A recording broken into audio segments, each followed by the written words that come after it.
Maddie McLaughlin has been an example of perseverance and tenacity for her Sun Devil teammates, having overcome a serious illness that ravaged her for several years during her high school days, to reach a point now where she's one of the key performers on an Arizona State volleyball team enjoying its best season in a decade. Maddie McLaughlin is our guest this week here on the Anderson Healey Show, and before we welcome her in, more pertinent today, we say happy birthday, Maddie.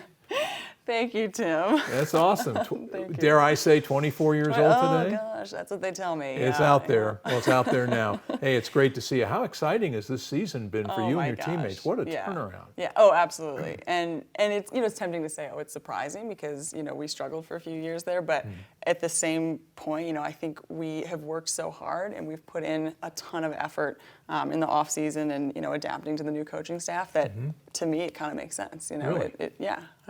That's great to hear. We're going to talk about this year's team a little bit later on in the segment, but I want to take you back now to your high school days. Maddie is from the Buffalo area, East Aurora, New York, just outside of Buffalo. You're growing up there. You always loved sports. Basketball was the first sport you played until I read the story where it was actually your basketball coach that suggested you take up volleyball. Yeah, something like that. I was in 8th grade at the time, and they had just started like a volleyball club team, sort of. It wasn't super serious at that point, but they suggested that I give it a shot, and I thought it was kind of a joke of a sport, and I was like, I'm going to play basketball. That'll be my future. No need to take this seriously. But then.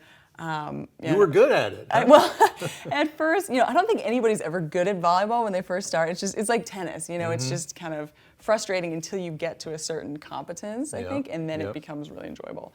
I imagine golf's like that, yes, too. I think you're right. I think you're right. But yeah, so then going into high school is when I actually started to take it seriously, and I tried out for the team there. So you're in volleyball now. Now it's nearing the end of your freshman year, and at this point, your health starts to become a big issue. Tell us about that period of your life. What exactly happened? What kind of symptoms were you feeling, and what was the diagnosis? Yeah, so at that point, I just concluded my freshman season of volleyball and was heading into basketball. And I think there was like whooping cough, there's pertussis going around my team. And so I caught that. But then it was like I just never got better, and so I started actually developing more symptoms, and the biggest one of those being the crushing fatigue. And so I had to withdraw from basketball, and then it got to the point where I had to withdraw from school too. Wow. And the school This is at the end of your freshman year? Or? No, this is way before that. It took about. The decline happened for maybe a month or two, and so by that December I was completely out of school. Wow. Yeah. And the diagnosis eventually was Lyme disease. Yeah, it took about 2 years to get to that diagnosis, though. Lyme disease is known as the great imitator because it has such a wide variety of symptoms that are possible, and so it's really hard to diagnose. Yeah. It took 2 years for us to kind of figure it out. Well, Lyme disease, from what I've been able to research, is a disease caused by bacteria that are transmitted by ticks. And if one lives in grassy, wooded, or brushy areas, primarily in the upper Midwest, mid-Atlantic states, or the northeastern United States, you are at risk of contracting this disorder. And have I basically described East Aurora, New York, outside of Buffalo? That's it. Yeah. Yeah. And also coming from Connecticut too. You spent some time in Connecticut. Yeah. So very similar. Same issues there. I mean, I grew up on the East Coast as well, in Virginia, and have relatives in Pennsylvania, and that's that geography of that whole region. Completely. Oh yeah, completely. Yep. So it starts sometimes as a rash, but like you said, there's just a variety of different symptoms. Yes, exactly. And for me, this was actually my second time. So the first time I got Lyme when I was much younger, and I had the rash right away. Very easy to diagnose. We got it within the first 2 weeks, which is kind of the acute phase. So if you get it then, you hit it with the carpet bomb of antibiotics, and you're pretty much good to go, which I was at that point. But yeah, this time it was so much harder to recognize. And so because of that, it had slipped into the chronic phase, and it was much harder to treat then. So how long were you out of school then?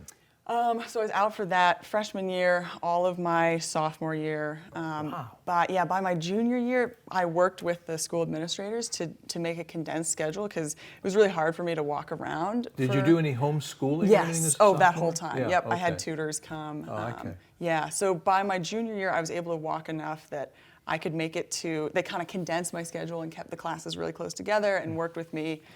So I would go in for a few hours, just get all of my classes done, Right. and then go home and I would lie in bed for the remainder of the day and kind Wow. of recover from that.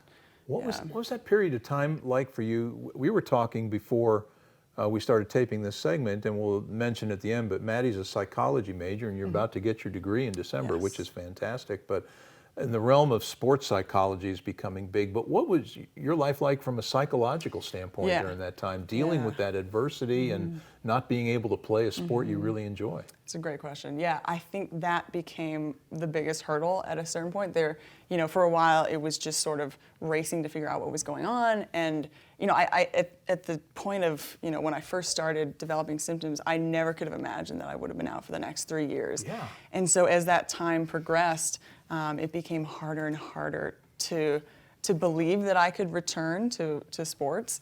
And also, if I could return, I was terrified that I wouldn't be the athlete that I once was, that maybe things would be irreparably damaged, or, I had a lot of anxiety and fear about that. And also just the time element, I think especially in today's world, specialization is pushed on athletes at a really young age. Yes. And I believe ultimately to their detriment. And so for me, I kind of got caught up in that pressure, that time pressure. And I knew, by the time I got back as a senior, nobody knew who I was. There was no recruiting going on. There was, that time had passed. And so there was a lot of mental struggles that I had to deal with during that time. I would say that became probably, the one of the bigger hurdles along the way. Yeah. But your health started getting better. You probably at that point saw the light at the end of the tunnel. Right. How did you get back on the, for lack of a better term, on the volleyball circuit, or making yourself visible at a time when most athletes of your age are being recruited and starting to look at colleges? Yeah, absolutely. I actually never really got recruited. It was more a matter of my, putting myself out there. And I come from a very small town where most people, they might play D3, but very few athletes go on. And so, I reached out to the high school coach and I said, look, I'm coming back. I don't know what it's going to look like, but I'm working as hard as I can to get in shape and to, sort of work my way back in. And so then I worked with her over that one season that I had. Right. And then I just sent out a battery of emails to Division III schools. Most of them turned me down, but I managed to get the attention of one who said that they would be happy to have me. And that school was? SUNY Geneseo in upstate New York. SUNY being State University of New York. Yeah, I grew up on the East Coast. But so you get there and you play 1 year, and you did really well there, as I understand it. Yeah, my first year, I was named the SUNYAC Rookie of the Year.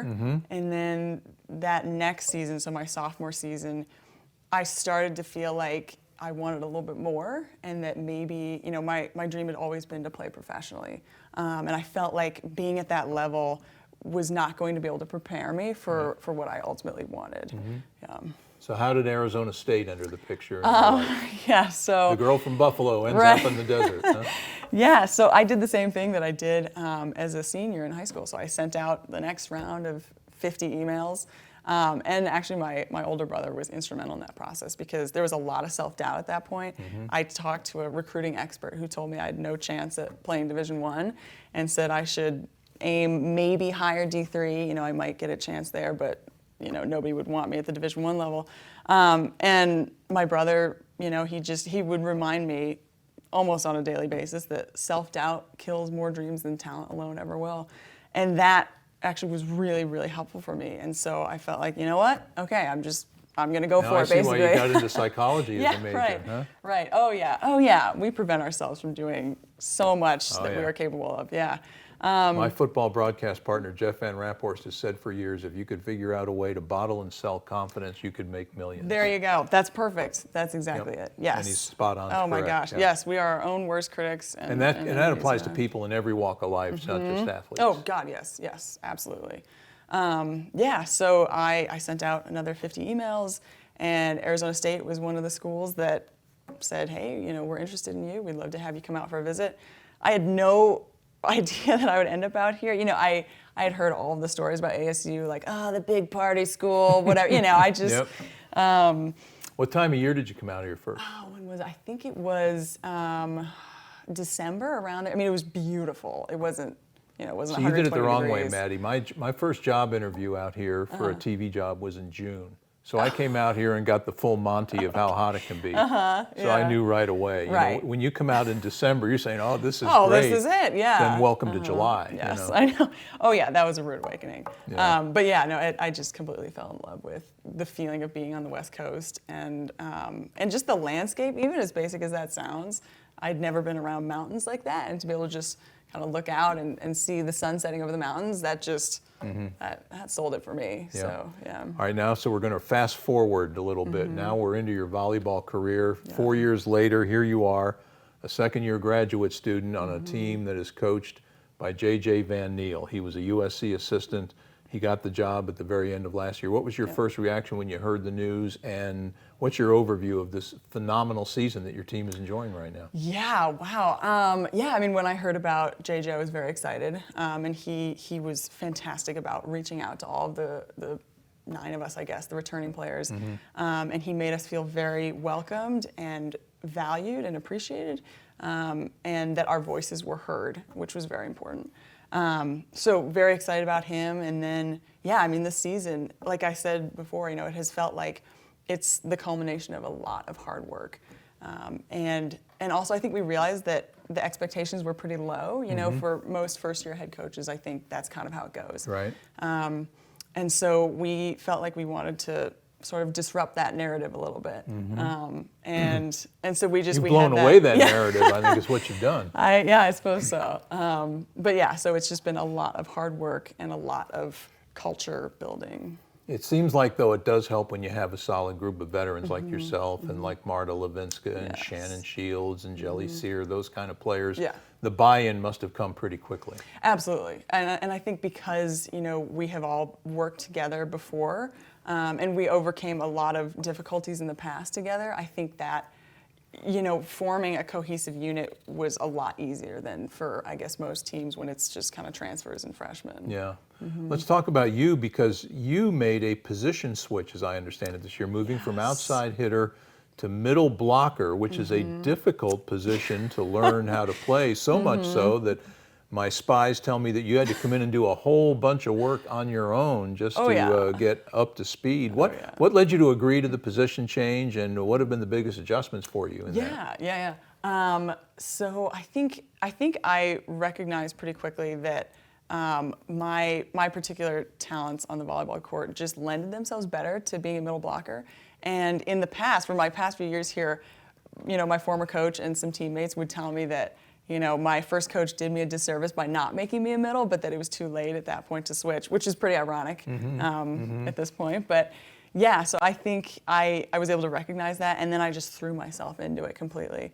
And I watched, I committed to watching almost 50,000 clips of setters just to learn how to read setters. And I think that's one of the hardest skills as a middle, is just kind of that lateral movement and just trying to anticipate and then read the opponent's offense. Well, clearly the switch has gone well, because you've been a key contributor on a team that's just off to a phenomenal start. Do you sense the inspiration that you've been to your teammates because of the journey you've had, the health issues you've overcome, the position switch you made for the good of the team, all of that? Yeah, I don't know.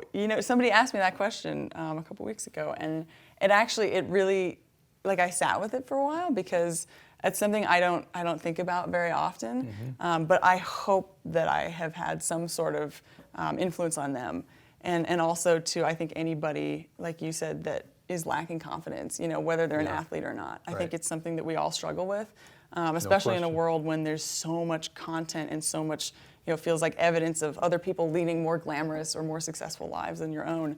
And so, I hope that, I can sort of be living proof that if you love something enough and you work hard enough at it and you just fully commit yourself to it, literally anything is possible. Is a national championship possible? How far can this team go? You're 19-3. You're 7-3 in Pac-12 play. You had a bit of a glitch over the weekend on the back end at Colorado after a great match at Utah. What are your thoughts on this team? Get that crystal ball working. Okay. Where are we headed? I think if we're able to develop the mindset of a ranked team, because I think in the past we were that team with a ton of potential that kind of flew under the radar. And now as a ranked team, we're on everybody's radar. Right. And so I think just understanding that every match is going to be a dogfight is really important for us. And just, as our head coach JJ says, just keeping the foot on the gas and playing like it's championship point every single time we touch the ball is going to be really important for us. And I think if we do that, I think we can make a deep run. Are you a sentimental sort, winding down your college career? You're graduating in December, your degree in psychology. Congrats on that. Thank you. Tell us how you want to employ that degree. So I would love to work with athletes in the future. I mean, I want to play as long as I possibly can, just because I feel like I got to it so late. I just turned 24 today, but I feel like in terms of volleyball years, I'm like 17 or something. Well, good for you. You should, I think. Thanks, I would love to then kind of pass on what I feel like I've learned because of my unique path through volleyball to future generations of athletes in some way. Going to be hard to say goodbye to Tempe and Arizona State? Oh, absolutely, absolutely. Especially after this season that we've had and this really special group of girls that we have. It's definitely going to be hard. Well, yours is a remarkable story, young lady, Thank and you. a tremendous story. We thank you for sharing it with us today. Continued success to you and the team this season. Let's hope you're playing well into the month of December. Yeah. And last but not least, again, happy birthday. Thank you, Tim. Thanks. So great to visit with Sun Devil volleyball player Maddie McLaughlin on this segment of the Anderson Healey Show. Ray will rejoin me for the final segment of today's show in a moment. This is the Anderson Healey Show from the Mountain America Credit Union Sun Devil Radio Network.